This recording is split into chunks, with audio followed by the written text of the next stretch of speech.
Sisler live in Glendale. Guys? Hey, we are alive and well. The sun is shining bright. Fans are out in force. A sea of them all around us right now as we are just about 2.5 hours from kickoff. We are almost there. We've been talking about it for over a week now. The national championship finally here in the palm of our hands. At this point, it's very clear. These are the two best teams playing for the title, exactly what the playoff wants to do. They got it right this year, at least. And if you're a Tide fan, you got to wonder, is this the most question mark type game that they're going to have all season long? Definitely, since after that Ole Miss loss, there's this feeling among the Crimson Tide faithful that you maybe have no idea what's going to happen. So that means enter Nick Saban in his process. The team is set to arrive at 5:30 Central Time. Coach Saban has one final message for the team. I think that's where you want the players to stay focused, and that's the message that we're trying to give them so that they can go out and have the best opportunity to be successful. Two rabid fan bases, no doubt, but only one of them is going to be cheering after the game. And as of right now, we're seeing a whole lot of one color, and you're not going to like it. Yeah, there's a lot of orange out here, and just as we've been moving around town here the past couple of nights, a lot of Clemson fans, they seem to have come in early. We're seeing more Alabama fans now, but that was kind of the situation in the Cotton Bowl. It seemed like it was lopsided, more Michigan State fans going into it during the week, but then you get into the stadium there at the Cotton Bowl, and it seemed like it was a pretty even match. Now, these fans, they're ready to go. They've been cheering about this for over a year now. Here are a few of them getting ready for the game. They win by at least 14 points, maybe 21. You know, Crimson Tide. Clemson hadn't played a defense like Alabama. There's not another defense like Alabama except in the NFL. And guys, coming up in sports, we have one huge update injury-wise for the Clemson Tigers on defense. It's Shaq Lawson, and then another one that just developed in the last couple of hours. It's a big one. Could be a game changer. Who will be covering Calvin Ridley. That's coming up later in sports. CBS 42 News.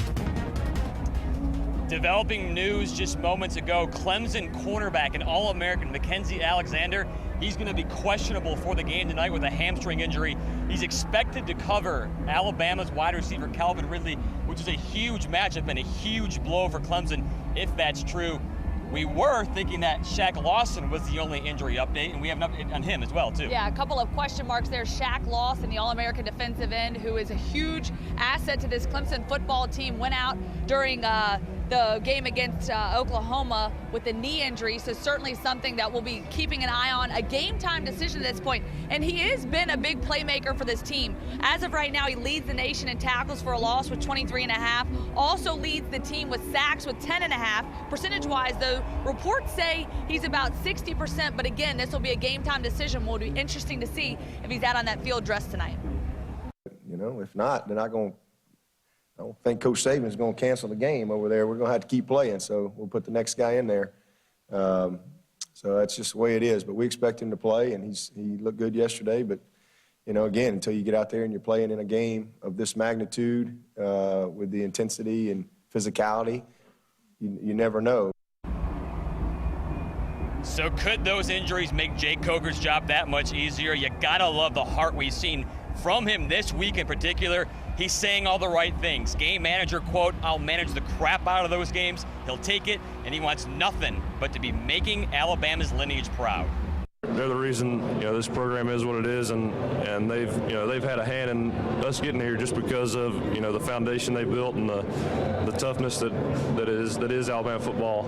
You know, when I think of Alabama football, it's, you know, it's the toughest team out there, and you know, no matter what happens, you're going to know you played Alabama, and so it's something that's real special to me as far as being able to represent this school and this program, and you know, I just want to make sure that we leave everything we got out on that field. And I'll tell you what, Jake Coker was not even the starter 3 months ago. He can be a legend in about 5.5 hours. He's really been the heart of this football team. He's won the hearts over of not only the players, the fans, the coaches, and certainly a dream come true for him, the Mobile native. Of course, we go to Tuscaloosa now. Quite a different scene there as far as fans are concerned. A lot more Crimson than here in Phoenix.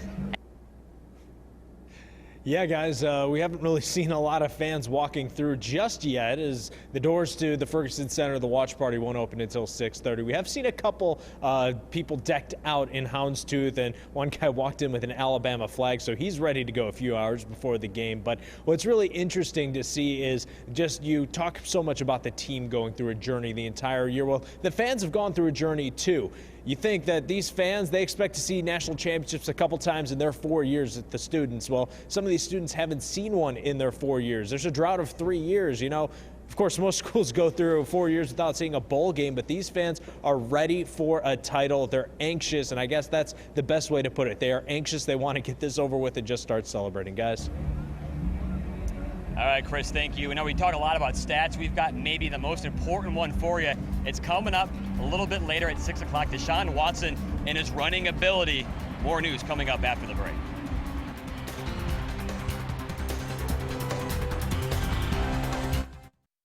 With the team's 16th national title. WIAT 42 News has teams all over the place. Coverage in Glendale, Arizona, back home in Tuscaloosa to cover all of the hype surrounding tonight's big game. And first, let's go to our crew in Glendale, Arizona. Good evening to Chris and Lauren. Guys, no matter how bad Alabama fans want the Tide to win, you gotta love this narrative of Dabo Swinney. Alabama born, raised, went to the Tide, played there, coached there. But now, all of a sudden, he would love nothing more in life than to beat the team he loves so much. He can do that tonight with a national title, get himself on the map, and start a brand new narrative. You said there, it's one of those stories that tugs on the heartstrings. As somebody that's from the state, you heard from Josh Niblett, Hoover's head coach last night, about how he has evolved as both a coach and as a person and as a family man. And you said it there. He went to Pelham High School, went to Alabama, was a walk-on, then was offered a scholarship, learned a lot there under Gene Stallings, coached at Alabama, and now he wants to be like Alabama. That's what we want to become as a program. You know, we want to be a program that is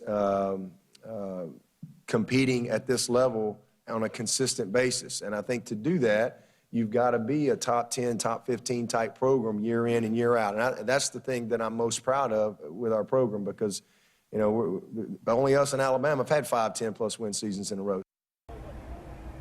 And I think something, Chris, that you pointed out yesterday that I thought was pretty cute. Clemson Tide, Roll Tigers, something that Dabo Swinney hangs his hat on. And, of course, I'm sure Alabama fans enjoy that a little bit. Yeah, they enjoy that. They're going to try to enjoy this game here tonight. And you got to wonder, what's it going to be like ratio-wise between Clemson's orange and Alabama's red crimson.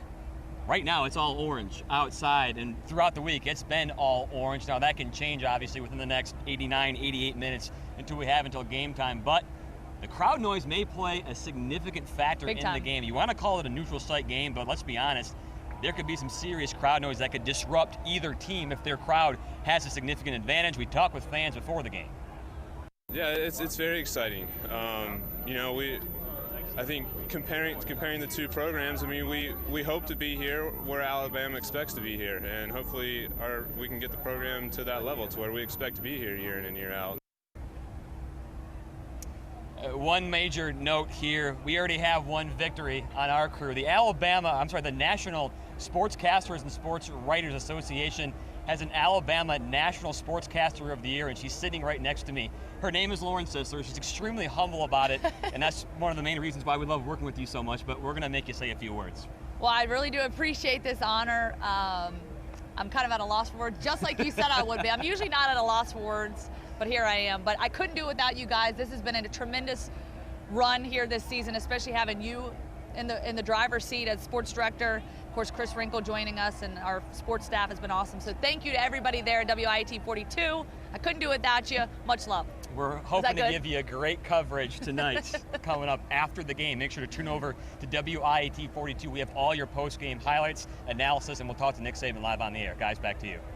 All right, congratulations to Lauren. Of course, that's awesome, right? We do have a crew there. Well, fans are pouring into the University of Phoenix Stadium right now to watch the national championship football game. Yeah, it's in Glendale, Arizona. That is where we find 42 Sports Director Chris Brees. Lauren Sisler live from Arizona with more tonight. Guys.